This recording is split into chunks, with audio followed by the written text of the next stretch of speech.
Medieval period.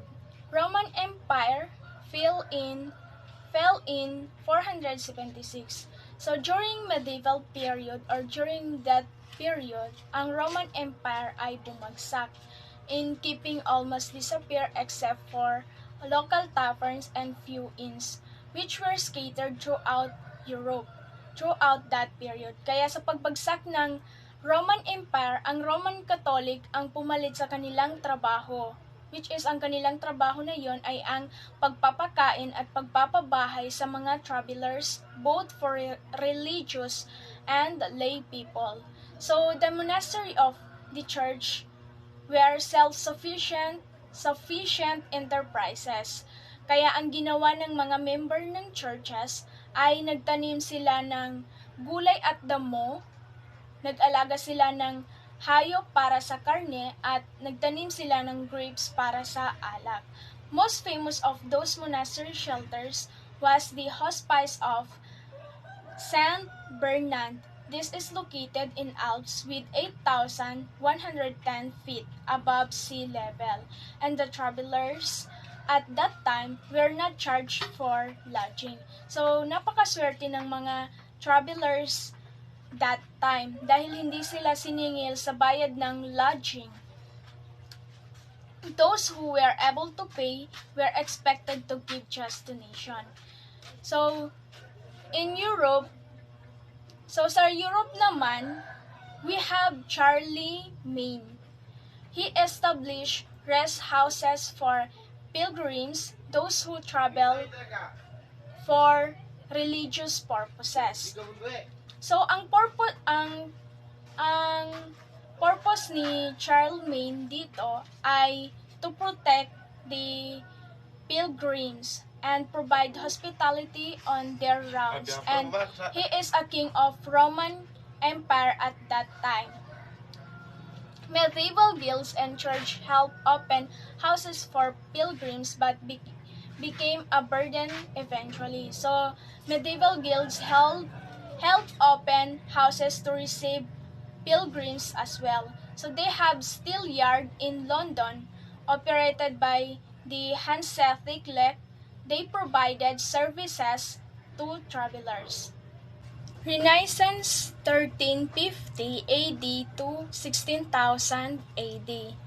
So, during the Renaissance, dito walang restaurant and dining na na-present because they were avoided by the upper class. Concern about table manners increased during this period. So, rules were laid out and observed, such as not to put the food on their plate with the use of their finger because such behavior is unpleasant and annoying. So, early modern period in 16,000 AD to 18,000 AD. So, during this period, in the 60th century, the type of eating places for commoners were called ordinary.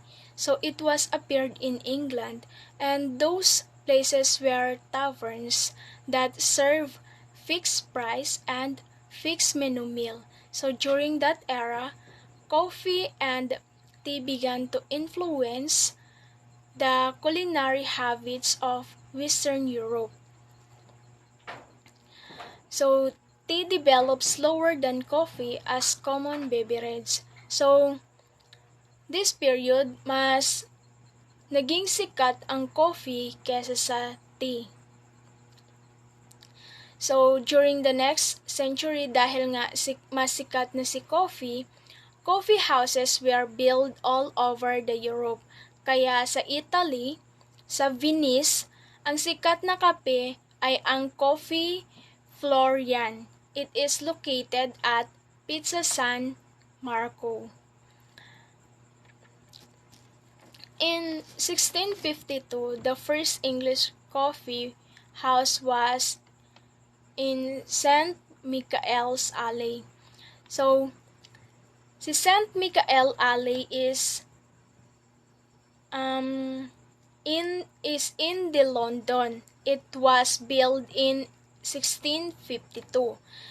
So in 1683, Kolchitsky opened the first coffee house in Central Europe.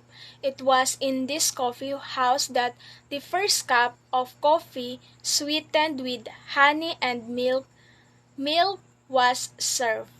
The industrial era from 18,000. The Industrial Revolution, which dates from the mid-17,000s, started in England. The development of railroad network first in England, then in other countries, had a greater effect on the hospitality industry than any other development since the fall of the Roman Empire. So, during the Industrial Revolution, nagpatayo sila ng isang business which is ang pangalan nun ay Railroad Network, which is the Railroad Network. Ngunit, napakalaki ng naging epekto nito nung bumagsak ang Roman Empire. Kaya, dinevelop nila sa iba't ibang bansa ang kanilang business. So, isa na dito ang England.